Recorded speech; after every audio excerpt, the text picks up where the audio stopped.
Đối với một đơn vị quản lý và vận hành cơ sở hạ tầng, trang thiết bị tổng hợp hàng đầu như Aeon Delight Việt Nam, thì đảm bảo an toàn cháy nổ tại các địa điểm công cộng, các trung tâm mua sắm là nhiệm vụ bắt buộc. Đặc biệt là công tác đối ứng khi có hỏa hoạn xảy ra là vô cùng quan trọng.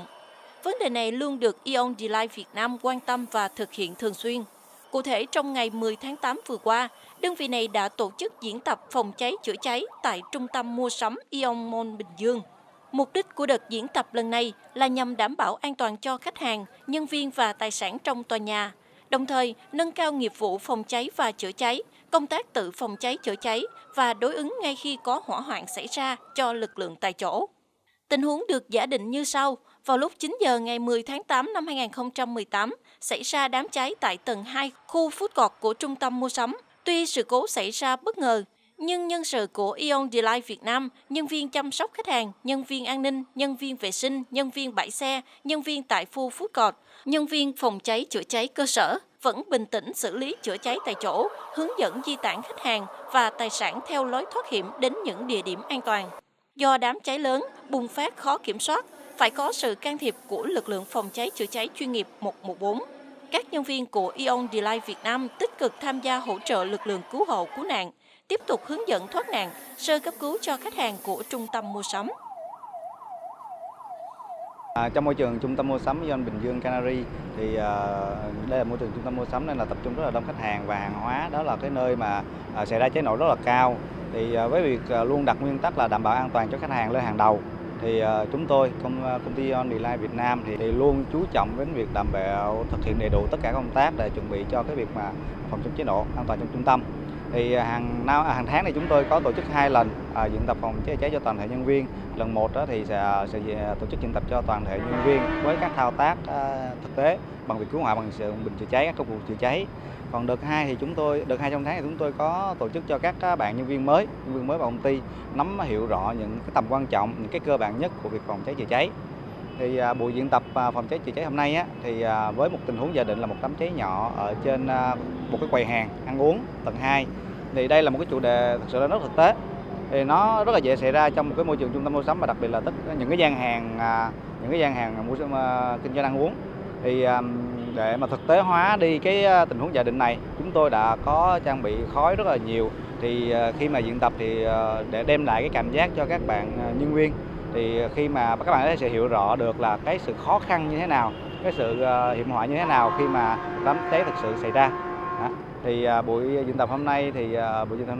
tại trung tâm mua sắm Aeon Mall Canary thì thực sự là đã thành công rất là tốt đẹp. Thì đó là cái kết quả mà tập thể Aeon Delight nói riêng và toàn thể nhân viên tại trung tâm mua sắm Aeon Mall Canary Bình Dương nói chung thì mà mọi người đã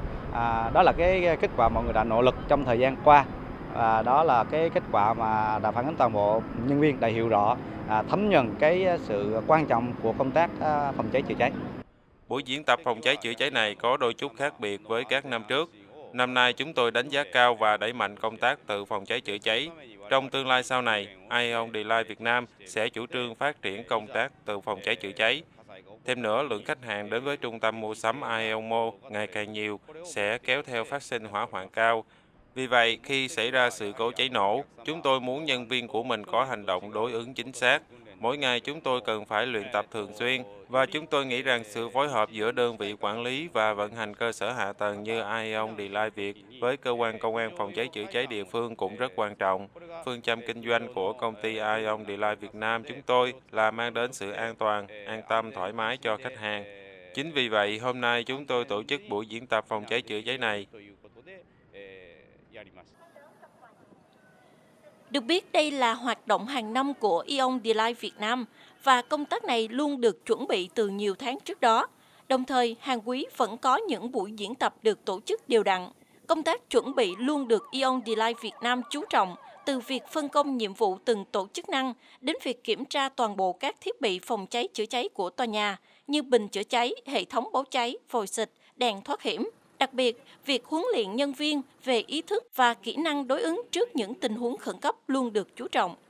Với mục tiêu mang đến cho khách hàng sự an toàn, an tâm, thoải mái, Aeon Delight Việt Nam vẫn sẽ tiếp tục phối hợp với các cơ quan chức năng thực hiện thường xuyên hoạt động diễn tập phòng cháy chữa cháy tại tất cả các hệ thống mua sắm của Aeon Mall trên toàn quốc. Ion Delight Việt Nam là đơn vị chuyên cung cấp dịch vụ quản lý cơ sở hạ tầng, trang thiết bị tổng hợp với mô hình trọn gói cho khách hàng như các trung tâm thương mại, cao ốc, văn phòng, nhà hàng, trường học, bệnh viện, khu dân cư và các khu công nghiệp, nhà máy. Với nền tảng kinh nghiệm hơn 40 năm hoạt động tại những cơ sở hạ tầng kinh nghiệm lớn ở Nhật Bản và các nước châu Á, cho phép Ion Delight Việt Nam có thể cung cấp các dịch vụ theo phong cách Nhật Bản và ứng dụng các bí quyết về quản lý đạt đẳng cấp quốc tế, kết hợp với kiến thức về văn hóa và phong tục Việt Nam, để đáp ứng các kỳ vọng cả về tiện nghi lẫn môi trường đang dần tăng lên trong xã hội Việt Nam.